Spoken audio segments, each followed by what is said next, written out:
କରିଛନ୍ତି କି ବଳଦେବ। ଆଡ଼ପ ପହଣ୍ଡି ବେଳେ ଚାରାରୁ ଖସି ପଡ଼ିଲେ ବଡ଼ ଭାଇ ବଡ଼ ଠାକୁର। ସେପଟେ ଭଦ୍ରଙ୍କ କ୍ଷେତ୍ର କୁହାଯାଉଥିବା ତୁଳସୀ କ୍ଷେତ୍ରରେ ଅଧା ବାଟରେ ଅଟକିଛି ବ୍ରହ୍ମ ତାଳଧ୍ୱଜ। ଚତୁର୍ଥ ବିଗ୍ରହଙ୍କ ଆଡ଼ପ ପହଣ୍ଡି ବେଳେ ବଡ଼ ଠାକୁରଙ୍କ ତାଳଧ୍ୱଜ ରଥରେ ବଡ଼ ଅଘଟଣ ଘଟିଛି।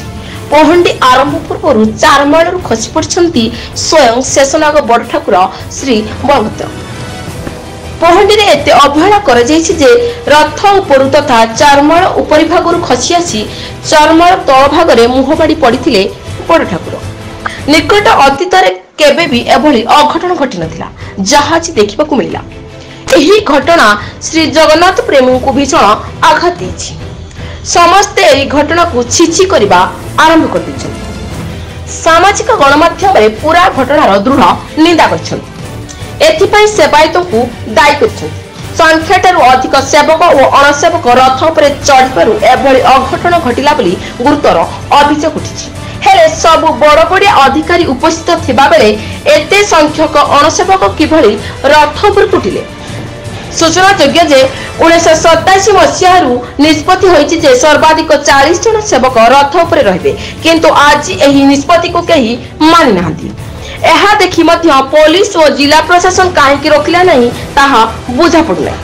ପ୍ରତିବର୍ଷ ରଥଯାତ୍ରାରେ ଏଭଳି ଅଘଟଣ ଘଟୁଥିଲେ ମଧ୍ୟ ରାଜ୍ୟ ସରକାର କୌଣସି ଠୋସ୍ ପଦକ୍ଷେପ ନେଉନଥିବାରୁ ବୁଦ୍ଧିଜୀବୀ ମହଲରେ ସେପଟେ ଅଧା ବାଟରେ ଅଟକିଛି ବ୍ରହ୍ମ ତାଳଧ୍ୱଜ।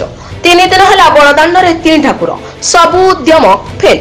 2022 ଭୁଲରୁ କିଛି ଶିଖିଲେନି। ମହାପ୍ରଭୁଙ୍କ ଶ୍ରୀଗୁଣ୍ଡିଚା ଯାତ୍ରାକୁ 3 ଦିନ ବିତିଲାଣି, କିନ୍ତୁ ତୁଳସୀ କ୍ଷେତ୍ରାଧିପତି ସିଦ୍ଧ ବଳଦେବ ଜୀଉଙ୍କ ରଥ ଏଯାଏ ଚକଡାରେ ଲାଗି ପାରିଲା ନାହିଁ। ବଡ଼ଦାଣ୍ଡରେ ଅଟକିଛି ବ୍ରହ୍ମ ତାଳଧ୍ୱଜ ରଥ। ଯେତେ ଚେଷ୍ଟା କଲେ ବି ସବୁ ପ୍ରୟାସ ବିଫଳ ହୋଇଛି। କିଛି ବାଟ ଯିବା ପରେ ରଥ ବାମ ମୋଡ଼ ନେଇ ବାରମ୍ବାର ଟ୍ରାକରୁ ବାହାରି ଯାଉଛି। सोमवार ट्रक को फेराई आनी रथ को टाणिबा पई बहु उद्यम कराଯାଇଥିଲା, मात्र ताहा सफल होला नै। आज मध्य अनुरूप परिस्थिति देखिबाकु मिलिला। रथ श्यामकाली मंडप पछकु पुणी थरे बाम मोड़ नै ट्रक बाहर को जाई अटकी रहिछि। सबुठारु उद्वेगर विषय हेउछि जे 3 दिन परे भी रथ मात्र अधा बाट अतिक्रम करिछि। हेले जेउ प्रश्नटी अगणित भक्तक मन को आंदोलित करूछि ता हेउछि जिलापाल एसपीठू नहीं मंदिर प्रशासन जाए समस्त घन घन समीक्षा बैठक रथ यात्रा उपस्थित रही तदारख करने सत्वे कहीं एभली रथ बारंबार बाम मोड़ नहीं अटक जा पछर कारण कौन? 2022 मसीहा रथ यात्रा भी ठीक या देखा मिलता। श्रीगुंडीचार 4 दिन पर रथ चकड़े लगी एथर भी से स्थिति, अर्थात प्रशासन विगत वर्षर भूल किसी शिखि पारा नहीं।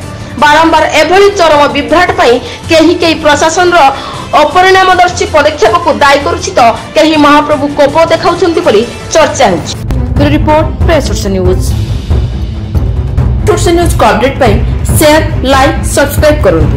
अधिक खबर पाई www.prayasnews.in सर्च करंतु। धन्यवाद।